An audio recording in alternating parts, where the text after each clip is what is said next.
안녕하십니까. 오직 눈성형 하나만 20년 이상 연구하고 시술하는 이희문 성형외과원장 이희문입니다. 이희문 성형외과TV는 보시다시피 아주 그 어디서도 볼 수 없는 방대한 자료들을 바탕으로 여러분들께 수준 높은 눈성형에 대한 결과 그리고 궁금하신 점에서 속 시원한 설명을 드리고 있습니다. 자, 오늘은 여러분들께 보여드리는 정말 오랜만에 아주 기본 쌍꺼풀 수술에 대해서 여러분들께 설명을 드릴까 합니다. 재밌는 말씀을 좀 드리고 싶기도 합니다. 제가 기존에 하던 영상들은 좀 어려운 부분들, 눈이 기울고 눈 앞쪽에 흉터가 있는 경우에 과연 쌍꺼풀 재수술로 어떻게 고칠 수 있을 것인가, 그런 영상들을 많이 올렸습니다. 그리고 그런 분들로 고민하는 분들이 많아요. 그런 문제로 예를 들자면 눈이 기울면서 눈앞에 흉터가 있으면 일반적으로 교정이 안 되거든요. 그런 분들이 많은데 그런 분들을 고쳐서 둥근 눈, 흉터가 없는 예쁜 눈으로 교정을 하는 시술을 오랜 기간 동안 하고 있고 정말 어려운 기술 중에 하나입니다. 근데 오늘은 특별히 가장 처음 쌍꺼풀 수술에 대해서 여러분께 설명을 드릴까 합니다. 쌍꺼풀 수술은 한국 여성 성형 중에 가장 많이 시술되는 걸로 알려져 있고요. 그 다음에 코 수술 정도 되지 않을까요? 예를 들자면 브라질이라든가 그런 나라는 가슴 수술을 제일 많이 한다고 합니다. 여성의 매력에 가슴이 중요한 거죠. 그렇지만 한국 여성들은 이 눈매라든가 그 자연스러움을 추구하기 때문에 쌍꺼풀 수술을 가장 많이 하는 걸로 제가 알고 있습니다. 이 쌍꺼풀 수술은 흔히 이렇게 말합니다. 그건 수술도 아니라고, 너무 흔한 수술이기 때문에 기본적인 거, 그렇게 알고 있는 분도 많습니다. 그렇지만 누가 쌍꺼풀 수술에서 정말 예뻐지면 또 비난을 멈추지 않는 게 사람 마음인 것 같습니다. 예를 들자면 요즘 그 정치계에서 아주 유명하신 여성분이 성형을 많이 했다고 비난하는 그런 제가 댓글 같은 걸 많이 봅니다.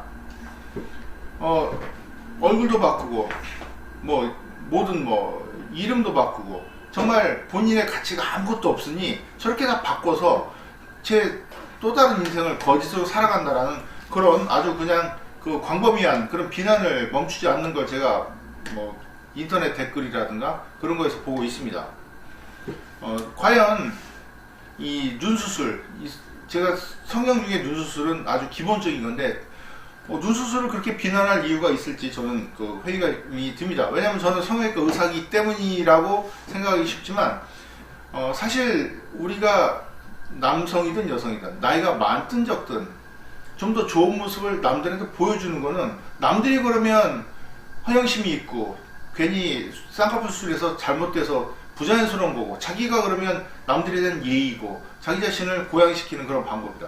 즉 뭐라고 표현하냐면 내로남불, 이율배반적이다, 그렇게 표현을 할 수 있을 것 같습니다. 예를 들자면 쌍꺼풀 수술 무용론자, 그런 분들은 제가 보는 접하는 건 주로 인터넷 댓글에서 접하겠는데, 쌍꺼풀 수술에서 눈이 정말 부자연스럽고 매섭고, 그런데 도대체 왜 쌍꺼풀 수술하는지 모르겠다. 저건 순전히 자기 지식에 등기 없으니까 외모로만 어필하려는 정말 한심한 인간이다, 그런 식의 나쁜 표현을 많이 합니다.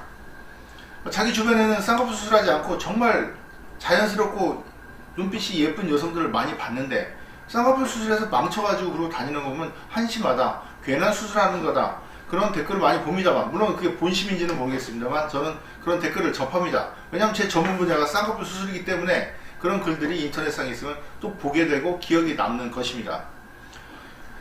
그 쌍꺼풀 수술은 늘어진 눈꺼풀을 교정하는, 사실은 의학적인 의미가 있습니다. 의료적인 의미가 있는 거죠. 왜냐하면 눈꺼풀이 눈을 덮으면 시야가 가리고 이마에 힘이 들어가고 두통이 생깁니다.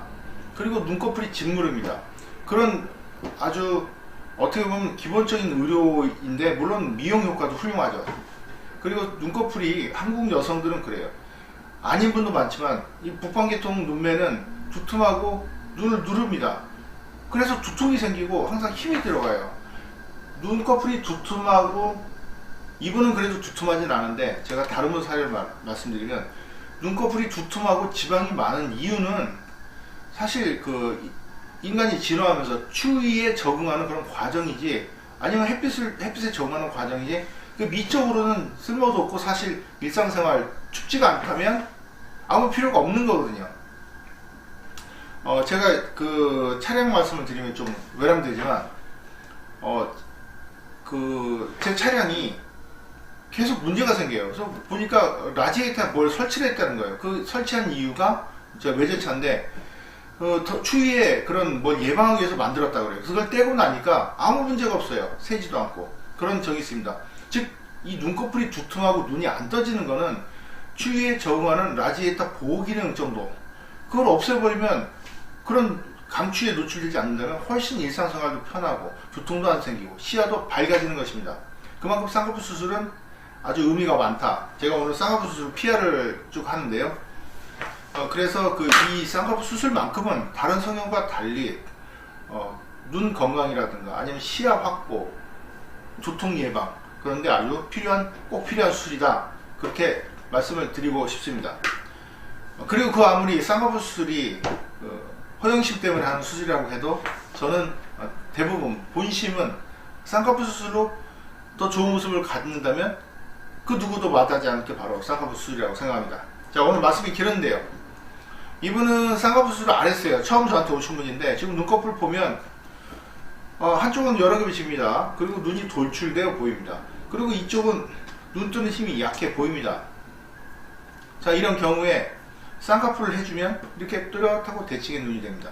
그러니까 접히는 부분을 안쪽에 눈 뜨는 근막과 연결시켜서 자연스럽게 떠주기만 해도 이렇게 깔끔하고 돌출되어 보이지 않고 자연스러운 눈이 되는 것입니다. 그만큼 그 쌍꺼풀 수술은 많은 분들에게 있어서는 상당히 치료 효과까지 있는 좋은 수술입니다. 오늘 기본적인 쌍꺼풀 수술 방법에 대해서보다는 의미에 대해서 제가 설명을 쭉 드렸는데요. 자, 이렇게 쌍꺼풀 수술은 얼굴 성형 중에 가장 시간도 덜 걸리고 그리고 의료적인 효과도 보고 또 안전한 수술이다. 이렇게 말씀드리고 싶습니다. 시청해 주셔서 감사합니다.